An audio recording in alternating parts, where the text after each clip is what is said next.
Hallelujah. Hallelujah. ഇന്നത്തെ ചോദ്യം,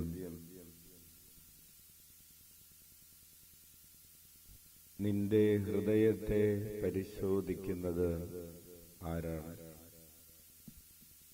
എന്താണ് ചോദ്യം?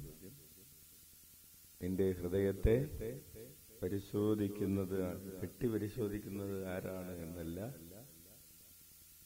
അലമാരയിൽ തിരയുന്നത് ആരാണ് എന്നല്ല, പേഴ്സ് പരിശോധിക്കുന്നത് ആരാണെന്നല്ല, ഹൃദയം പരിശോധിക്കുന്നത് ആരാണ്? ഹൃദയത്തെ പരിശോധിക്കുന്നത് എന്തിനു വേണ്ടിയാണ്? ഹൃദയത്തിൽ എന്താണ് ഉള്ളത് എന്ന് അറിയാൻ വേണ്ടിയാണ് ഹൃദയം പരിശോധിക്കുന്നത്. വചനം പറയുകയാണ്, ഇന്നത്തെ ഒന്നാമത്തെ വായനയിൽ ഹെബ്രായർക്ക് എഴുതിയ ലേഖനത്തിന്റെ 4-ാം അധ്യായം 12 മുതലുള്ള തിരുവചനങ്ങൾ നമുക്ക് സുപരിചിതമാണ്. കർത്താവിന്റെ വചനം ജീവനുള്ളതും ഊർജ്ജസ്വലവുമാണ്. അത് ഇരുതല വാളിനേക്കാൾ മൂർച്ചയുള്ളതാണ്. ഹല്ലേലൂയ. അത് നമ്മുടെ ശരീരത്തിന്റെ സന്ധിബന്ധങ്ങളിലും മജ്ജയിലും മാംസത്തിലും തുളഞ്ഞു കയറുന്നു. വചനം തുളഞ്ഞു കയറുന്നു. തുളഞ്ഞു കയറുന്നത് എന്തിനു വേണ്ടിയാണ്?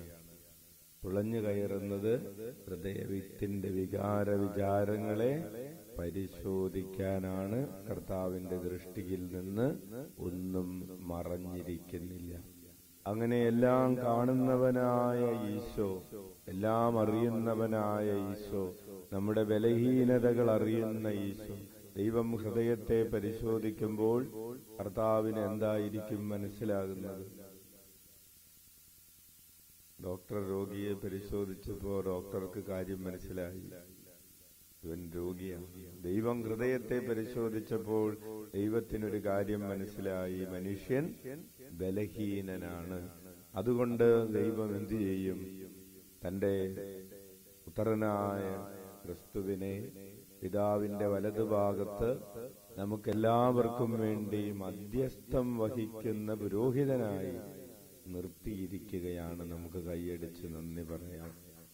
ബലഹീനനായ മനുഷ്യന് വേണ്ടി ദൈവം സ്വർഗത്തിൽ നിശ്ചയിച്ചിരിക്കുന്ന മരുന്നാണ് പുരോഹിതനായ ക്രിസ്തു. ആ പുരോഹിതൻ നമുക്കെല്ലാവർക്കും വേണ്ടി നിരന്തരം മധ്യസ്ഥം വഹിക്കുന്നത് കൊണ്ട് ലേഖനകർത്താവ് എഴുതുകയാണ്, പരിശുദ്ധാത്മാവ് എഴുതുകയാണ്, അതുകൊണ്ട് നമുക്ക് ആത്മവിശ്വാസത്തോടുകൂടെ കൃപാവരത്തിന്റെ സിംഹാസനത്തെ സമീപിക്കാം.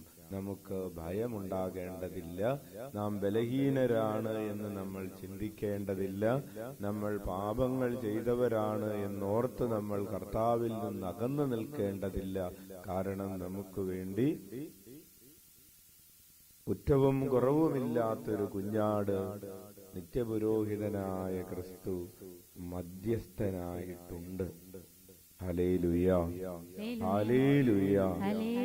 നമുക്ക് ഈ ഒരു ബോധ്യത്തോടുകൂടെ ഈ ശനിയാഴ്ച പ്രഭാതത്തിൽ പരിശുദ്ധ അമ്മയുടെ പ്രത്യേകമായ ഓർമ്മ ആഘോഷിച്ചുകൊണ്ട് പരിശുദ്ധമായി ബലി നമുക്ക് അർപ്പിക്കാം. നമ്മുടെ അനുദിന ജീവിതത്തിൽ നമ്മൾ കർത്താവിൽ നിന്ന് അകന്നു പോയ നിമിഷങ്ങൾ, അവിടത്തെ അനുഗമിക്കാതെ പോയ നിമിഷങ്ങൾ, കർത്താവിന് വേണ്ടി വിരുന്നൊരുക്കാതെ പോയ നിമിഷങ്ങളെ ഓർത്ത് അനുതപിച്ചുകൊണ്ട് കരങ്ങൾ ഉയർത്തി 21 പ്രാവശ്യം യേശുനാമം വിളിക്കാം. ഈശോയേ